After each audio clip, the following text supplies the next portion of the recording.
अब डेजर्ट्स के बाद हम पढ़ेंगे coast line of Pakistan. Pakistan की कोस्ट लाइन आप देखें, इधर से लेकर इधर तक ये पाकिस्तान की कोस्ट लाइन है, यहाँ से लेकर यहाँ तक पाकिस्तान की कोस्ट लाइन है। अब इस कोस्ट लाइन में अगर हम देखें तो एक तो महरान की कोस्ट लाइन है जो सिंध है, सिंध की कोस्ट लाइन, इसको महरान भी बोलते हैं, महरान की वादी या सिंध की कोस्ट लाइन है। और दूसरे नंबर पर मकरान की कोस्ट लाइन है जिसको बलूचिस्तान की कोस्ट लाइन बोलते हैं। ये सारी कोस्ट लाइन कोस्टल एरियाज़ बनती हैं। ऑलमोस्ट ये जो कोस्ट लाइन है जिसको सिंध या महरान कोस्ट लाइन बोलते हैं, ये पाकिस्तान की 30% है, ये पाकिस्तान की 30% है। और दूसरी तरफ जो मकरान की कोस्ट लाइन है जो बलूचिस्तान भी बोलते हैं, तो Makran coast line almost 70% of the total coast line of Pakistan है।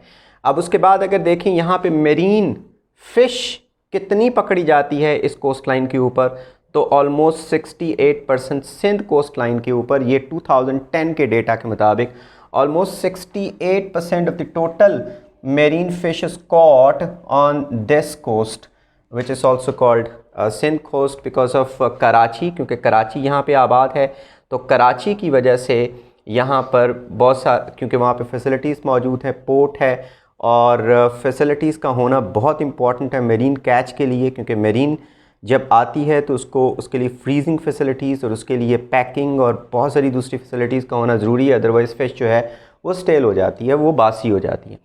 तो ये सारी होना बहुत इम्पॉर्टेंट है, तो इस वजह से सबसे ज़्यादा फ़िशिंग यहाँ पे प्रैक्टिस की जाती है। और एक और बहुत इम्पॉर्टेंट चीज़ है कि जहाँ पर भी डेल्टा होगा, जहाँ पर भी डेल्टा होगा वहाँ पे फ़िश अट्रैक्ट होती है, क्योंकि ये जो डेल्टा है ये ऊपर से ये जो बड़ा रिवर होता है, ऊपर से इतना सारा इरोडेड मटेरियल लेके आता है। वो इरोडेड मटेरियल मिनरल्स होते हैं पहाड़ों से जो लेके आता है, वो यहाँ पे ज़्यादा डिपॉज़िट करता है, और वो कीचड़ की मानद वहाँ पे मिनरल्स पड़े होते हैं, उसकी तरफ फ़िश अट्रैक्ट होके आती हैं।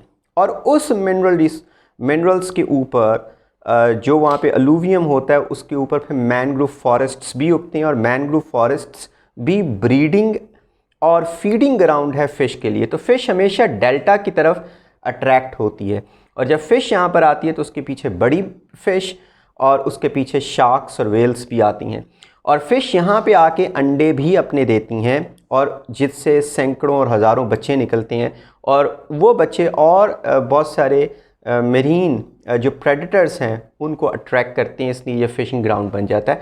तो इस कोस्ट के ऊपर जो मकरान की कोस्ट है, दो डेल्टास बनते हैं। एक तो बहुत बड़ा डेल्टा है जो कि इंडस डेल्टा है, और एक और डेल्टा बनता है जो मैंने आपको पहले भी बताया, वो है हब रिवर, और वो सिंध और बलूचिस्तान के बॉर्डर के करीब बनता है, और ये छोटा सा डेल्टा है।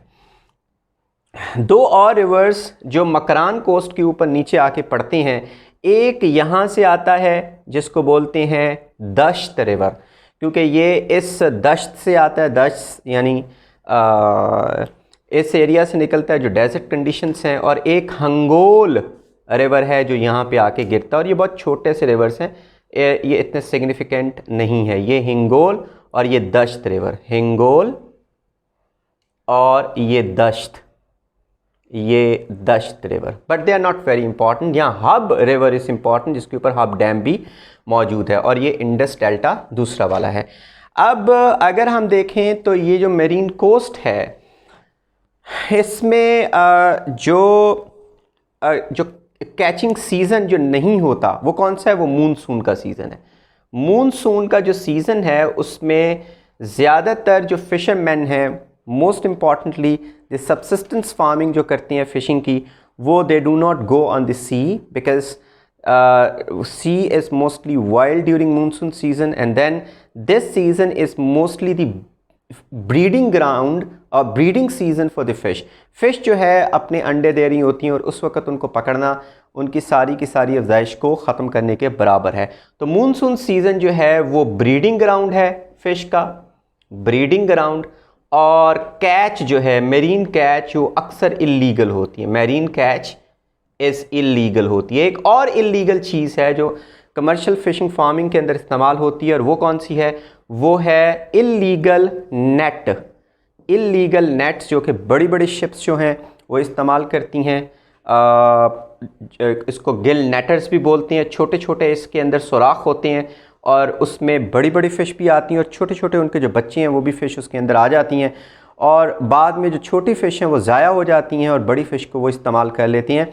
लेकिन इससे क्या होता है कि आम तौर पर इस एरिया के अंदर जब गिल नेटर्स इस्तेमाल होती हैं और मैकेनाइज्ड बोट्स एंड शिप्स इस्तेमाल होती हैं, तो फिर छोटे छोटे जो मछेड़े हैं उनकी रोज़ी रोटी ख़राब हो जाती है, उनको यहाँ से फ़िश नहीं मिलती है। तो इस तरीके से ये है। अब हम बात कर लें कि मेजर जो कोस्ट्स हैं, जो पोर्ट्स हैं वो कौन सी हैं।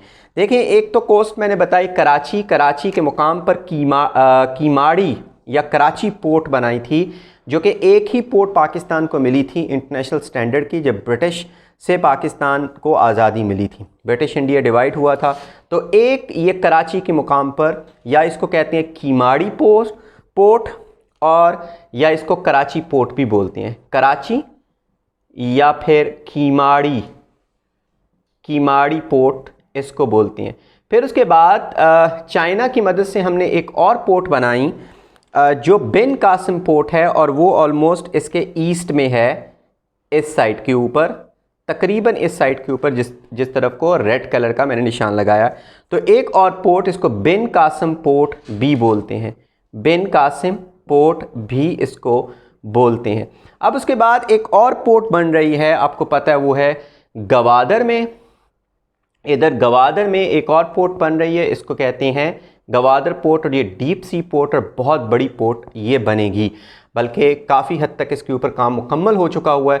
और यहाँ पर हैंडलिंग फैसिलिटीज़ और फ्रीजिंग जो हाउसेस हैं या स्टोरेज कैपेसिटी वो भी मौजूद है, और इसके साथ साथ मैकेनाइज्ड फैसिलिटीज़ भी मॉडर्न मौजूद है। तो गवादर में एक बहुत बड़ी पोर्ट बन रही है। गवादर के किनारे के ऊपर एक और पोर्ट है, लेकिन वो छोटी सी है, इसको जीवानी बोलते हैं। जीवानी, ये जीवानी पोर्ट है। अगर हम हब डेल्टा से थोड़ा सा सिंध से आगे की तरफ जाएं, तो ये वाला सोन म्यानी है। सोन म्यानी ये एक छोटा सा विलेज है, और इसके ऊपर छोटी सी एक पोर्ट बनी हुई है। उसके आगे थोड़ा सा जाएं तो ये औरमाड़ा है, औरमाड़ा ये पोर्ट है। और इससे आगे गवादर और औरमाड़ा के बीच में पसनी है, पसनी। तो ये मुख्तलिफ़ किस्म की पोर्ट हैं। कराची की बड़ी पोर्ट है जो एक मिली थी हमें, जिसको कहते हैं कराची पोर्ट या कीमाड़ी पोर्ट। उसके बाद पाकिस्तान ने शायद 1970s में ही चाइना के साथ मिल के, या चाइना के असिस्टेंस के साथ यहाँ पे पोर्ट बनाई, जिसको बिन कासिम पोर्ट कहते हैं। और जो बर्डन था कीमाड़ी पोर्ट के ऊपर, वो काफ़ी हद तक इसके ऊपर रिलीज़ हुआ, और अब गवादर पोर्ट बना रहा है चाइना की मदद के साथ। ये 3 पोर्ट्स आपने अपने जहन में रखनी है। बाकी पोर्ट्स इतनी इंपॉर्टेंट नहीं है, अगर आप याद रखना चाहते हो तो रख लो। एक है सोनम्यानी, फिर औरमाड़ा, फिर पसनी, गवादर, और एंड पे जीवानी है। तो जो फ़िशिंग इंडस्ट्री है पाकिस्तान का, almost more than 6% of foreign exchange earning, forex earnings ये बनाती हैं। Forex earnings, more than 6% of forex earnings, यानी फॉरेन एक्सचेंज रिजर्व्स, या जो पाकिस्तान ट्रेड के ज़रिए से अर्निंग करता है उसका 6% से ज़्यादा जो फ़िशिंग है वो हमारी बनाती है। फ़िशिंग जो है वो बनाती है फ़िश की ट्रेड के साथ। इसके अलावा ये 0.9% ऑफ जीडीपी पाकिस्तान का बनता है। 0.9% जीडीपी पाकिस्तान का बनता है। ये मैं आपको जो फिगर्स बता रहा हूँ, ये बता रहा हूँ हुमा नाज सेठी की एनवायरनमेंट ऑफ पाकिस्तान के अंदर से। हुमा नाज सेठी जो कि कैम्ब्रिज की उनकी पब्लिश्ड बुक है, उसमें से ये मैं आपको फिगर्स बता रहा हूँ। तो फ़िशिंग जो है पाकिस्तान में more than 6% of foreign exchange earnings कमाती हैं, और 0.9% ऑफ जीडीपी पाकिस्तान को लेके देती हैं।